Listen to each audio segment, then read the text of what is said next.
Hey, my name is Omar and this is Tamago and Friends. You know, we make a lot of soups here on this channel and today's not going to be any different. This time we're tackling miso soup and we're going to do it two ways. Let's begin. We're going to get our daikon ready. This isn't going into our soup, but it's going to be complementary to our miso soup. Begin by cutting them into about 2-inch segments.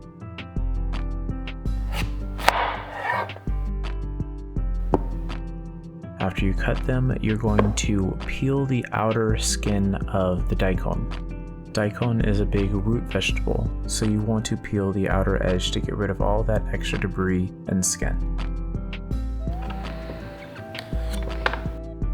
Do the same thing for our carrots. Peel and cut. Lastly, I have some golden Yukon potatoes. We're going to peel those and cut them.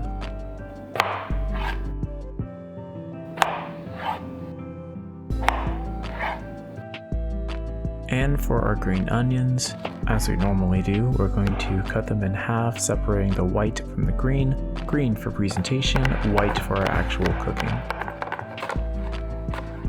And here, I'm going to try and cut this into matchsticks. Just for presentation, we're going to place them on top towards the end.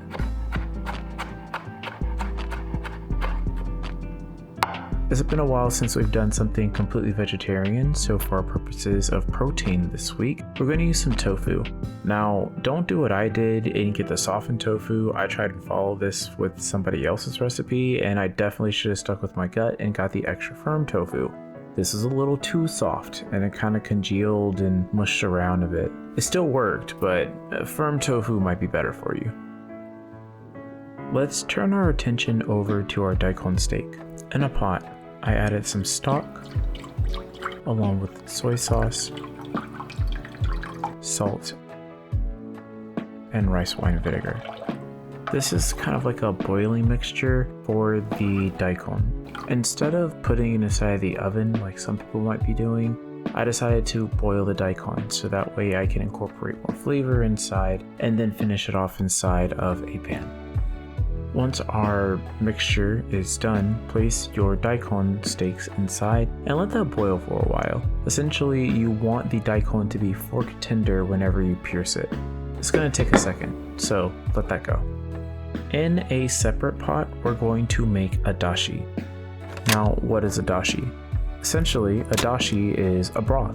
You use this by combining konbu, which is dried seaweed kelp, and some katsubushi, or like flaky fish shavings.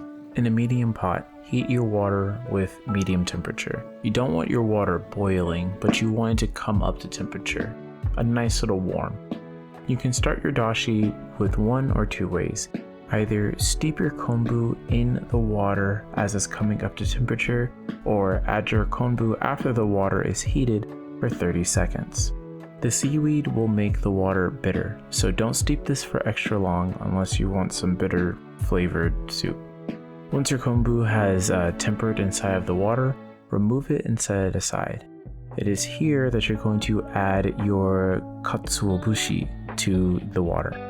I added 100 grams of katsuobushi to my dashi, and I let this steep for about 25 minutes.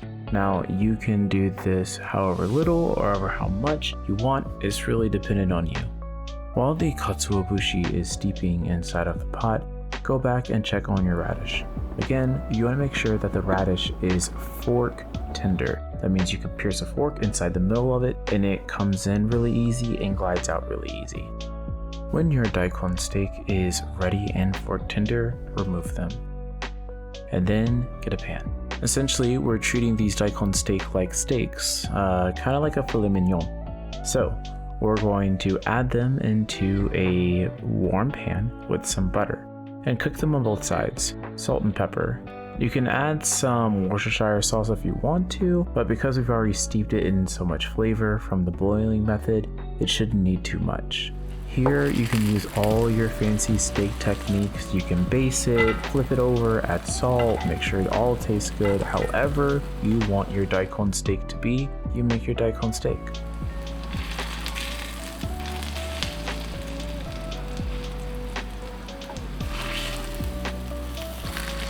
After about 25 minutes, turn your attention back over to your katsuobushi inside of your dashi. Strain and remove from the dashi. And there you have it, very easy dashi, but we're not done. This is the base to our miso soup. Alright, to make our miso soup, we're going to need some miso.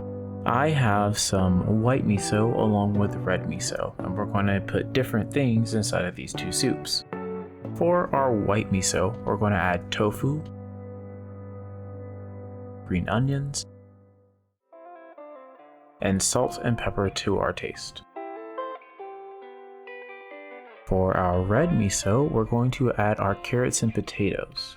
We're going to let our ingredients boil inside of their respective pots for a little bit to incorporate the flavor of dashi along with all the other things that we've added. Then at the very end of our boiling, we're going to add our miso paste. I recommend using a strainer by adding the paste inside of the strainer and then with chopsticks stirring it around inside the water until it gets fully incorporated. Now that the miso is added, we are ready to plate. And there you have it, miso soup.